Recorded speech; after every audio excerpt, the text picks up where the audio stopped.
When you think about the birth of the modern slasher, your mind almost certainly goes right to 1978 and John Carpenter's Halloween. Look at the traditional timeline of the genre. If you ask any film student or horror fan where the slasher film blueprint was locked into place, they'll tell you it happened in the mid to late 1970s. But they're wrong.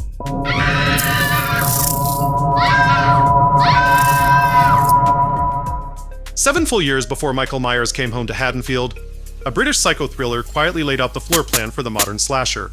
It's a movie called Fright, and almost no one talks about it anymore. But in revisiting the film for the 4K restoration, it's easy to see how this film poured the concrete for Bob Clark and John Carpenter to build the slasher genre, why it got relegated to the Tubi bin of film history, and that the exploitative sexuality of the film deserves a second look for how it bridged the gap between the mod sex pots of the 1960s and what would eventually become known as the final girl in the 1970s. This video contains spoilers, so consider watching the film first before you continue. And if you like what you see, click the like button, share the video, subscribe to the channel, and make sure to click the little bell to be notified for new videos. Fright tells the story of a college-age babysitter named Amanda, who agrees to babysit last minute for the Lloyds after their regular babysitter falls through. The Lloyds, of course, live in a creepy old house that's too far to walk to and too far for the neighbors to hear screaming, should any occur.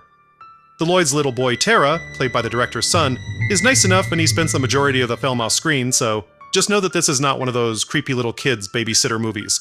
The Lloyds are also a similarly nice, normal couple, although Pelling Lloyd, played by Pussy Galore herself, Honor Blackman, is uptight about her son in the house. It's the standard mother's guilt about leaving the child alone with a new sitter, plus a little extra that she's not going to talk about. Her husband Jim, though, takes a benign, polite interest in Amanda before they leave. You could just feel a modern version of this film making it creepy, but here it's just a small talk of a man awkwardly biding his time with a pretty young girl and not knowing what to say until his wife comes downstairs. What's brilliant about the direction in these opening scenes is that director Peter Collinson practically invents the voyeuristic gaze as we come to know it in later slasher movies. Yes, there was a spiral staircase in the 1940s and the notorious Peeping Tom a decade earlier, but the voyeurism in those films was mostly a product of the narrative. We're looking through the eyes of a perverted stalker, so we're looking through the eyes of a perverted stalker. In Fright, we're never quite sure if we're looking through the eyes of a perverted stalker or if we are being positioned as perverted stalkers. The point is that we're leering at Amanda from a safe distance through her arrival at the house. But once the Lloyds are gone, the camera gets significantly more intimate with her. We're stuck in the kitchen with her making tea and biscuits, and we've moved so close that we don't have a vantage point for what's outside. It's the difference between being framed as an object and being framed as the subject. Creepy things happen, of course. Amanda hears things, some of which have innocent explanations and some of which don't. She gets spooked by Tara in the first of many flicker-flip transitions between shots, but after that red herring, she gets similarly spooked by a man at the door. This might seem like old hat to slasher fans, but remember, this was before Halloween, before Black Christmas. This type of unexplained, undefined danger targeted toward an innocent girl was almost unheard of. It turns out the visitor is just a suitor, Christopher. And he's a typically wolfish, horny boy who can keep his hands off Amanda despite her frequent admonitions that she's at work right now. Chris seems puzzled at the accusations that he's been trying to scare her for the last hour, since he only just arrived. So he teases her with the story of Brian Halston, the first Mr. Helen Lloyd. Brian, it seems, went insane and tried to strangle his wife, and they had to send him away to an institution. That's before she got married to her new husband. Amanda is so frightened by the story that she asks Chris to stay and they start making out. And it's weird and creepy and transactional, but more on that later.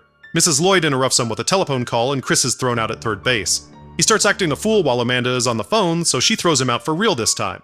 And we get one of the first ever point-of-view slasher kills, as Chris is brutally beaten about the head by an unseen assailant.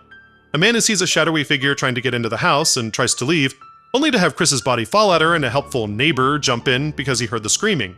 It takes Amanda slightly longer than the audience to realize the seemingly helpful neighbor is Brian. So now we have a psychotic man who has escaped a mental institute and is stalking a babysitter. I told everybody! What follows is a tense race against time as the Lloyds learn that Brian has escaped and rush home. But a man that is stuck with an emotional powder keg of a man who vacillates between empathy and concern and full-on psychotic rage. To understand how the genre evolved, you have to understand that horror stories are built on architecture. For over a century, horror was trapped inside Gothic castles with ancient curses, distant European aristocrats, vampires, and other monsters. The threat was always out there, coming from a foreign land, far away from everyday life. There was the rare Hitchcockian exception, but those were always elevated to the realm of thriller, a genre that is a cut above the gutter trash that was the horror film. For a decade, British horror was dominated by Hammer Films, They made millions selling Technicolor Blood, Dracula sequels, and, let's face it, the quite frankly undeniable beauty of a Victorian corset. In many ways, this was the period of Hammer's decadence. There's this kind of desperation to the decisions they were making. I think they realized they couldn't just keep making the same old Frankenstein Dracula. In the early 1970s, that blueprint changed. Filmmakers realized that most people weren't scared of a centuries-old monster in Transylvania anymore. They were more worried about a seemingly normal person walking right through your front door and stabbing him in the chest. Radical change must be met with radical change. And Fantail Films recognized this. Enter director Peter Collinson, who wasn't a traditional horror director. He was a gritty, fast-paced commercial filmmaker best known for directing the iconic British heist film The Italian Job. You're only supposed to blow the bloody doors off! Collinson brought a slick, aggressive pop sensibility to a dark psychological script written by Tudor Gates. His camera is restless and active, relying on several pull-focus shots and split diopters years before Brian De Palma made them a staple of his filmmaking. The result is something that feels simultaneously innovative but incredibly dated. But it does feel like something is happening here. Something that has never been done before. It is too lo-fi for the usual Hammer crowd and too kinetic for the old Dark House fans. But you can't dispute it has style.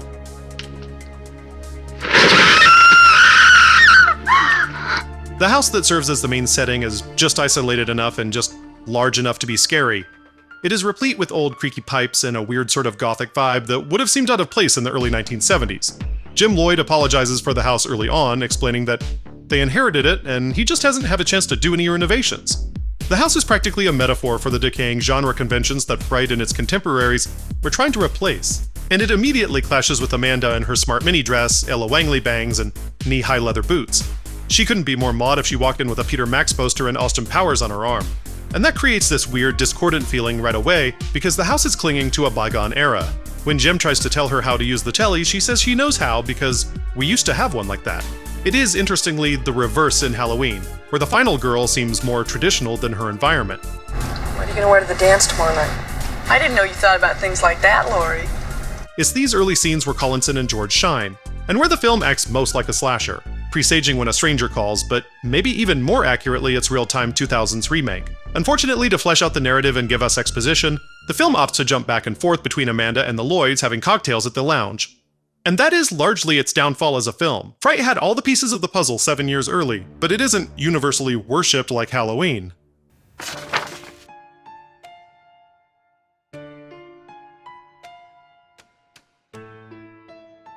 As the old saying goes, the first one through the wall is the one to get bloodied. And that's what happens here. Collinson is trying to figure out a film language that Clark and Carpenter later perfected. So the result is very much the rough draft of a genre. And he does get a lot of it right. The film just isn't confident enough at its rightness, though. The audience is subjected to long, drawn-out sequences of Amanda brewing tea, reading the newspaper, and being spooked by harmless ambient noise. Those kinds of things can grind the tension to a standstill. Witness Alice's process for making coffee on Friday the 13th. But slasher audiences would get used to that kind of slow burn. The filmmakers didn't know that, though, so we get cutaways to the Lloyds arguing with Brian's psychiatrist over how dangerous he still is, and to the police as they work on processing the paperwork before they actually do anything. Screenwriter Tudor Gates even admits that the cutaways to the Lloyds and the police don't cut the tension so much as they deflate it. But every student in a composition class knows you gotta hit that word count somehow. 10 people died in the Bronx last night due to a fire that killed 10 people in the Bronx last night during a fire. The result is a tonal shift that takes you out of the film. One thing Black Christmas did well 3 years later was having a little bit of seriousness in the comic relief and a little bit of levity in the horror scenes. So there was some connective tissue between those scenes. There's none of that here. So while the scenes work as standalone pieces, going from a guy getting his face beaten to mush to a hapless constable struggling to spell psychopath feels like cold water being thrown in your face. You can also point to the miscalculated performance by Ian Bannon for what a film never caught on. Brian doesn't have the silent, unstoppable dread of a Michael Myers or the disembodied menace of Billy from Black Christmas. Stephen King notes in his nonfiction book, Das Macabre, that When a Stranger Calls falls off the moment we find out that Kurt Duncan is just a hapless mental patient who got kicked out of the system. His crimes are horrific, sure, but his treatment by institutions and society contributes so much to what happens that it's hard to see him as the only villain. The same thing happens here. Bannon doesn't play Brian as a cold, calculating, or intensely menacing presence like Alan Arkin does in Wait Until Dark. Instead, he plays him like an emotionally volatile toddler. He twitches, he rants, he gibbers.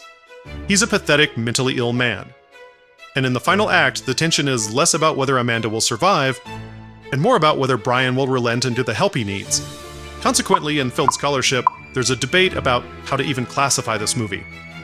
The traditionalists argue it's merely a late-stage British psycho thriller mimicking Hitchcock's Psycho. The evolutionists see it as a missing link that clumsily passes the torch from Gothic cinema to the American slasher. But feminist film theorists point out a more troubling paradox, and it's one that has to do with our lead actress.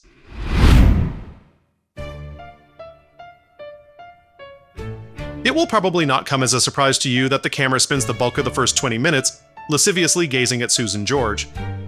George was, at this point, the burgeoning sex symbol of her time, being 20 years old at the time of filming and already a veteran of TV, stage, print, and film. She was a classically trained actor who had been working steadily, including a role in Collinson's earlier social realism drama Up the Junction. And while Susan George is excellent at her craft, it's hard not to notice a pattern in the role she was being offered and the framing of her sexuality. It goes something like this. If you're making a movie in the early 1970s and you need someone to get sympathetically raped, call Susan George. That is an incredibly gross way to put it, I know. But let's take a look. George's breakthrough role came the previous year as Twinkie, a 16-year-old girl married to a 38-year-old Charles Bronson. Oh, I'm sorry, an almost 16-year-old girl. The film is also known as London Affair, but probably more popularly known as Lula, signaling to the audience that it's a ripoff of Lolita. Except this wasn't based on a Nabokov novel. This was based on the screenwriter's real-life marriage to a 16-year-old. Oh, and it's directed by the guy who would go on to direct Superman, Superman 2, The Goonies, Lethal Weapon, Maverick, Tales from the Crypt. Humble beginnings, I guess you could say. George had a very Sydney Sweeney-esque 1971, and that she was just everywhere all of a sudden. Starring in this film, the crime thriller Die Screaming Mary Ann, and most notably Straw Dogs. All of these films trade on George's sexuality, which is fine. You only have a short window in which you look that good, and if you can monetize it, you should get your bag while you still can. Gloria Steinem is not going to pay your rent. The problem is the undercurrent of that sexuality. This is not Ursula Andress or Ingrid Pitt using her sexuality to seduce men and having some sort of sexual agency. This is innocent sexuality ripe for the taking if any man is masculine and aggressive enough to throw her down and take it from her. And even that would be fine, dramatically. Except, it really does seem like she wants it. Straw Dogs is the most notorious example of this, where George's Amy plays kitten to the hilt, only to have her roughneck ex-boyfriend Vinner violently throw her under the couch and take her. Each shot in the sequence alternates between rape and rough consensual sex, almost as if Peckinpah shot it two different ways and then stitched it together on the edit to blur the lines for the audience. At any rate, Amy is raped moments later, with no ambiguity, by Vinner's friend while Vinner holds her down. But Peckinpah being Peckinpah, there was always a framing of, look what this dumb bitch got herself into. In 1974's Mandingo, a jealous George forces her family's slave into a sexual affair with her. The slave, Meade, agrees to have sex with her under the threat that she will cry rape and have him tortured and hanged if he doesn't. The point of this aside is that George frequently played the innocent young girl who represented the purity of whiteness and virginity, and that whiteness and virginity was often portrayed as a commodity for both George and the other characters to contest. To put it more bluntly, Susan George plays the type of young, innocent white women who, when they get raped, it matters. I bring all this up because something similar happens here. Her suitor, Christopher, is constantly grabbing at her and negging her about her virginity, and when she relents and makes out with him because she's frightened and doesn't want to be alone in the house, he tells her that he knew she wanted it all along. Although Amanda quips that she might not be a virgin, she just doesn't want Chris, it's pretty clear that she and Laurie Strode have a lot more in common than you might think on this one. Her virginity becomes important later in the film once Brian shows up. At this point, Amanda has realized who Brian is and just how much physical danger she's in, and when he darts up the stairs to see Tara, his biological son, she begs him not to go. Brian, in his delusion, sees Amanda's blonde hair and hallucinates that she is Helen. Desperate to distract him from Tara, she lays back and allows him to get on top of her. We're treated to Amanda whimpering and sweating through the degradation, leading up to a climactic scream and a slam cut to another scene. Although this was largely done to appease the censors, this is one of those areas where they tell you that sometimes what is not shown is more powerful, and that is absolutely the case here. I think the most important thing about Fright that the audience have felt every single time is how real it was. The most important element of the making of that film was that became a reality. When we return from a cutaway scene with the Lloyds, Amanda's top is unbuttoned and she is disheveled, clearly having been robbed of her virginity in the interim. And this moment is actually important to the finale of the film. What happens to Amanda is something that can't happen to Laurie or Alice or Nancy or any of the other final girls. Their survival comes from being clever or crafty or being willing to go further than they thought they could when it comes to violence. Amanda spends most of the runtime as a whimpering, trembling, sweaty mess. And that's why the film is so horrific. As film historian Howard Esberger points out, Peter Collinson's brand of feminism, and perhaps even misandry, usually dealt with victimized women who fight for survival from the brute expectations of men. Masculinity is represented as a fragile framework for the loss of identity. There's nothing to indicate that she's going to be okay, or that she's going to be able to make her own save. Until she does.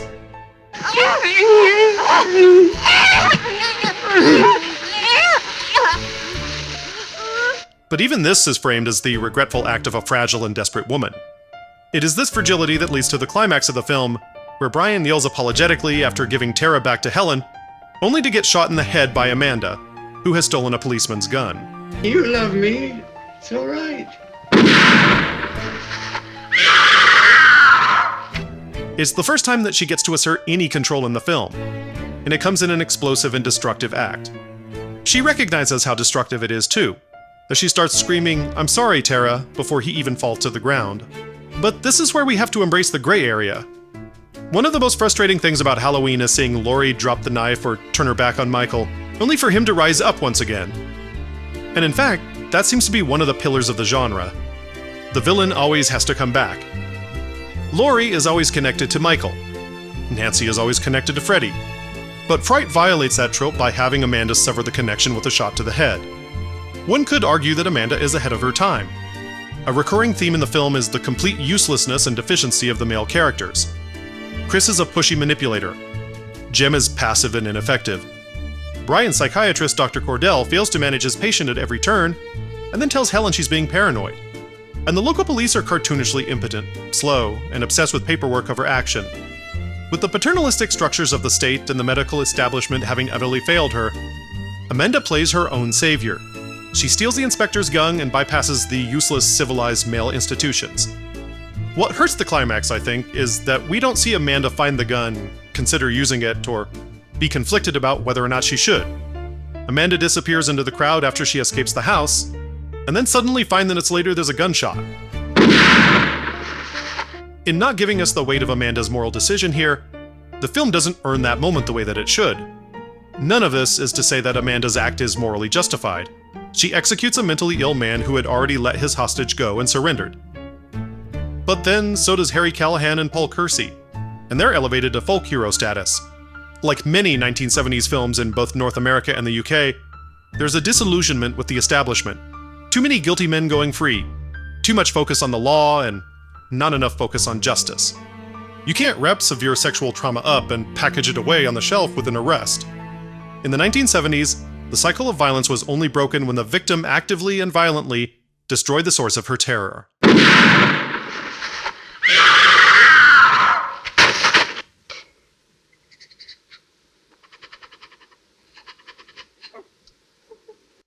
When we look back at the architecture of horror cinema, we realize that genres don't just appear overnight out of nowhere.